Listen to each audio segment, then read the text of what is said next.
Islamic ভাবে বিয়েতে যেগুলা জায়েজ না, আমরা এখন ওইগুলা পালন করতেছি। বলা হলো নিজে গিয়ে মেয়ে দেখতে, আমরা শুরু করলাম সবাই মিলে দেখতে। বলা হলো মেয়ে দিনদার কিনা দেখতে, আমরা শুরু করলাম মেয়ে সুন্দর কিনা দেখতে।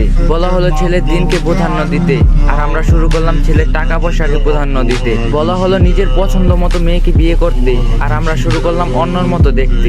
বলা হলো মেয়ের মতামত নিয়ে বিয়ে দিতে, আর আমরা শুরু করলাম নিজের ইচ্ছাতে বাধ্য হয়ে বিয়ে দিতে। বলা হলো কম খরচে বিয়ে করতে, আর আমরা শুরু করলাম অনুষ্ঠানের নামে টাকা অপচয় করতে। বলা হলো মসজিদে বিয়ে করতে, আর আমরা শুরু করলাম সেন্টারে শুটিং করে বিয়ে করতে। বলা হলো আল্লাহ সন্তুষ্টির জন্য বিয়ে করতে, আর আমরা শুরু করলাম নিজের স্বার্থের জন্য বিয়ে করতে। বলা হলো ছেলের পক্ষে ওয়ালিম করে মানুষকে খাওয়াতে, আর আমরা শুরু করলাম মেয়ের বাবার উপর জুলুম করে খাইতে। বলা হলো স্ত্রীর মহারানা পরিশোধ করতে, আর আমরা শুরু করলাম যৌতুক নিতে। বলা হলো বিয়েকে সহজ করতে, আর আমরা শুরু করলাম কঠিন করতে। বলা হলো নতুন বউকে দেখে দোয়া করতে, আর আমরা শুরু করলাম হাতে টাকা ধরিয়ে দিতে। বলা হলো স্ত্রীকে ভালোবাসতে, আর আমরা শুরু করলাম শালীর সাথে মিশতে।